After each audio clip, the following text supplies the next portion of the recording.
Yo, what's going on, ladies and gentlemen? I'm not a financial advisor. This is not financial advice. If you want to watch my live streams every single day, I live stream in my Discord. It's currently $35 a month, so click the up link in the description. I'm probably going to raise it to $50 in December, so get in before that.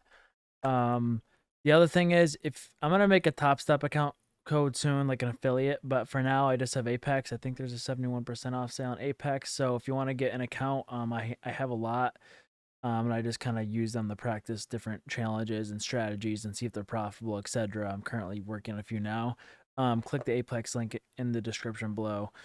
Yeah, other than that, I'm about to show you guys a clip that it was all for my live stream this morning, and I was kind of explaining how to trail my stop. So before you're going to see the clip, basically, okay, what I explained was this morning, I really wanted this fair value gap down here for long because I knew that from my Twitter, I posted this for free on Twitter, that the draw was going to be this high here. So now if we go back to the 1 minute, okay, and we know the draw is going to be that high, right? Now, we know the draw is going to be this high. Well, then we should look for longs. Now, we were so high at this point where I was like, okay, I don't really feel comfortable taking long. So what I did was we had open here, and typically you'll get like manipulation off open, which means like a Judas swing or something. So we kind of got a small one, not a big one. I was hoping the Judas swing would be a little farther.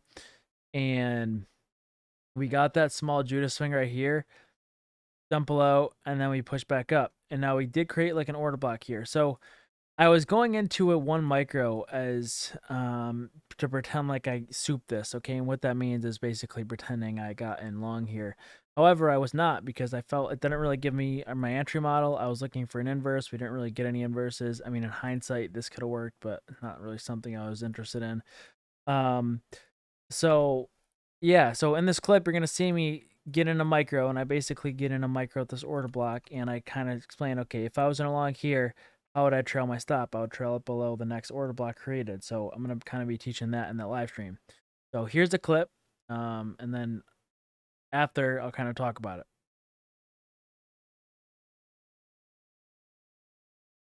No, look at my entries. It's very dangerous. So I'm This is taking super taking a micro here. Now pretend like if this is an actual full size position for this micro.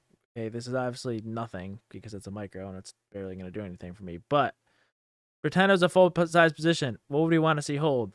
Okay, if we had bullish order flow, we'd want to see this order block hold. So I'm tape reading this order block saying, okay, I want this order block to hold.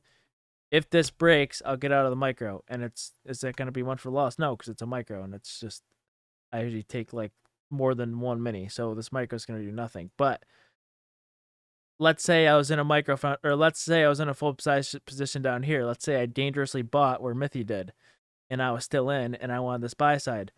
Well, for my micro, I trail my stop above this order block, or below this order block. So if I was in a position from out here, which most of you probably aren't, this would be your trailing stop now. So I'm taking a micro just to show that, okay? And like, let's say, I know a lot of you guys don't soup, but let's say you soup this low, okay?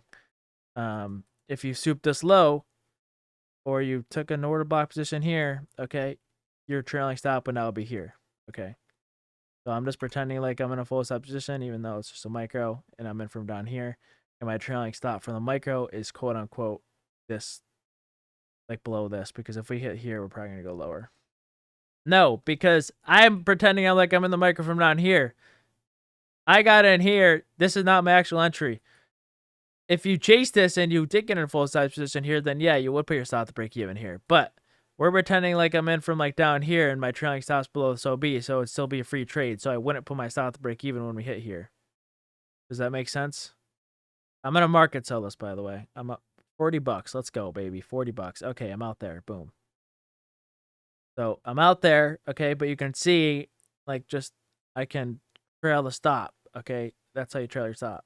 All right, so now that you've watched the clip, all right, so basically, I was thinking, okay, if you soup this, which I did not, and you saw this fair value gap hold, I figured, okay, this order block should also hold. So to show my stream that, I took a micro here, okay, and what I did was I just put the stop of the micro really at this wick. And you're probably wondering, why would I put it at this wick? Well, it's below this candle body, and typically when we break the candle body, like that's gonna be, I mean, the order block's probably gonna fail.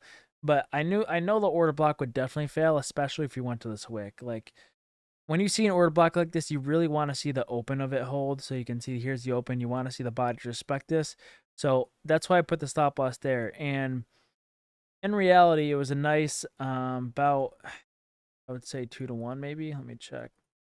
It was about a nice 2.5 risk reward because we had buy set up here.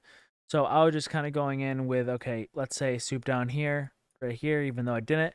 And you're probably wondering, like, why didn't I take an entry there? Well, I didn't take an entry here because we were so high, and this, I just didn't want to long this high. So I acted as if I did and used a micro. Now, half the people in my stream probably want a full size position in this, which is fine. It's up to them. But the order block is not typically my model, but it did validate itself as an order block. So I took along there and trailed my stop there, thinking this should hold because the bias was bullish, and you can see we had bias it above.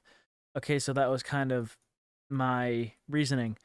Now, that's how I usually trail my stop loss. I usually use order blocks more than fair value gaps because typically, like when an order block breaks, you go farther below. So, like if you were to look at an example, okay, like let's say you're long here. Well, your stop should be below this order block, but then we make a new one here. So your stop should now be below this order block.